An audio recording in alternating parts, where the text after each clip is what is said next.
โดยภาคในการต่างประเทศแข่งพงศดีสำเร็จกองประชุมใหญ่ครั้งที่3กองประชุมดังกล่าวได้จัดขึ้นในตอนบ่ายของวันที่3มิถุนายน2025นี้ที่ห้องประชุมของธนาคารนโยบายสาขาแขวงพงศดีโดยการเป็นประธานของสหายคำเพชรจิตปัญญาเลขาหน่วยภาคหัวหน้าแผนกการต่างประเทศแขวงพงศดี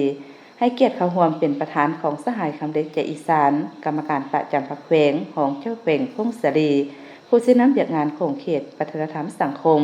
และการต่างประเทศขันแขวงเข้าร่วมมีคณะภาคคณะแผนกคณะรับผิดชอบบุคลากรขันแขวงมีหน่วยภาคอ้อมข้างตลอดฮอดสมาชิกภาคภายในแผนกการต่างประเทศเข้าร่วมในกองประชุมคณะจัดตั้งพิธีได้เสนอจุดประสงค์และผ่านมติตกลงของคณะประจำภาคแขวง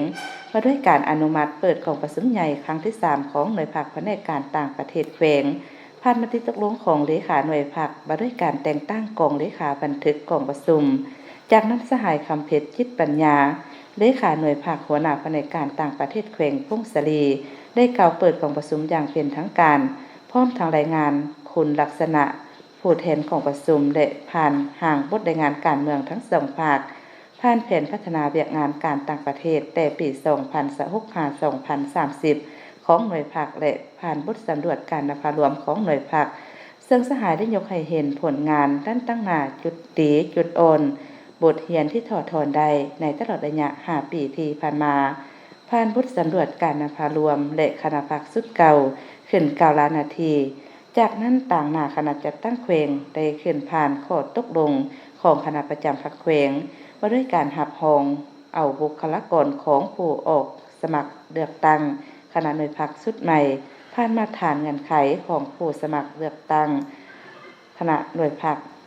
โอกาสนี้ประธานกองประชุมยังได้ชี้นำต่อกองประชุมและมีคำเห็นในการปอนบัตรคัดเลือกเอาคณะพรรคสุดใหม่เพื่อเป็นทิศทางในการเลือกตั้งเอาคณะพรรคสุดใหม่จากนั้นผ่านมติตกลงของคณะพรรคว่าด้วยการแต่งตั้งคณะควบคุมการปอนบัตรและแนะนำระเบียบวิธีการปอนบัตรคัดเลือกตั้งพร้อมทางใช้สิทธิประชาธิปไตยปอนบัตรเลือกตั้งคณะพรรคสุดใหม่ซึ่งมีผู้สมัคร5สหายเลือกเอา3สหายในกองประชุมครั้งปฐมฤกษ์เห็นดีเลือกเอาสหายคำเพชรจิตปัญญาเป็นเลขาหน่วยภาคเลือกเอาสหายคำเพชรอินทพรเป็นรองเลขาหน่วยภาคเลือกเอาสหายบุญแก้วอุ่นณหอมเป็นคณะหน่วยภาคทั้งเป็นประธานกวดการหน่วยภาคเลือกเอาสหายนางเวียงมณีทองแสนจิตเป็นรองประธานกวดการหน่วยภาค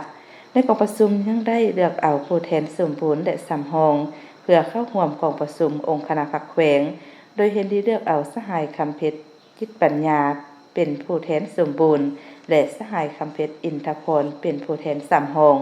โอกาสที่มีความหมายความสำคัญนี้สหายคำเล็กใจอีสานกรรมการประจำภาคแขวงของเจ้าแขวงพงศดีผู้ชี้นำเรื่องงานโครงเขตวัฒนธรรมสังคมและการต่างประเทศยังได้มีคำเห็นโอ้ลมต่อกองประชุมซึ่งก่อนอื่นสหายได้แสดงความยินยอมชมเชยมายังคณะภาคคณะแผนกพนักงานสมาชิกพรรคภายในแผนกการต่างประเทศที่อยากได้ผลงานในระยะ5ปีที่ผ่านมาและยังได้อยากห้องมายังคณะพรรคสุดใหม่สมาชิกพรรคและพนักงานรัฐกรต้องได้คุณคั่วเสื่อมซึมแนวทางนโยบายมติคำสั่งของพรรคก็คือขององค์คณะพรรคแขวงให้เลือกเสริงกว่าเก่าและชี้นำจัดตั้งปฏิบัติให้แท้ถึงตัวจริงเอาใจใส่เวียกงานป้องกันศาสตร์ป้องกันความสงบให้มีความนักแน่นเข้มแข็งเป็นระเบียบเรียบร้อยสร้างสติหักศาสตร์ความจงรักภักดีและสติระวังตัวต่อกลอุบายหันเปลี่ยนโดยสันติของศัตรูเสื่อมซึมได้จะตั้งปฏิบัติแนวทางการต่างประเทศของภาครัฐรัฐธรรมนูญกฎหมายและระเบียบการของรัฐกระทรวงการต่างประเทศองค์การปกครองแขวงและสร้างยุทธศาสตร์แผนการแผนงานโครงการระยะสั้นระยะยาวเกี่ยวกับเวียกงานการต่างประเทศยกสูงการเป็นเสนาธิการเกี่ยวกับเวียกงานหัวมือสากลการทูตเศรษฐกิจวัฒนธรรมปฏิบัติเวียกงานกงสุลและผัวพันคนเสื้อสาลาวอยู่ต่างประเทศและคุ้มครองติดตามการเคลื่อนไหวเหตุเวียกและพบปะแลกเปลี่ยนคณะผู้แทนขั้นต่างๆกับต่างประเทศหันเปลี่ยนอย่างตั้งหน้ารับประกันคุณภาพการผัวพันร่วมมือให้กว้างขวางกว่าเก่า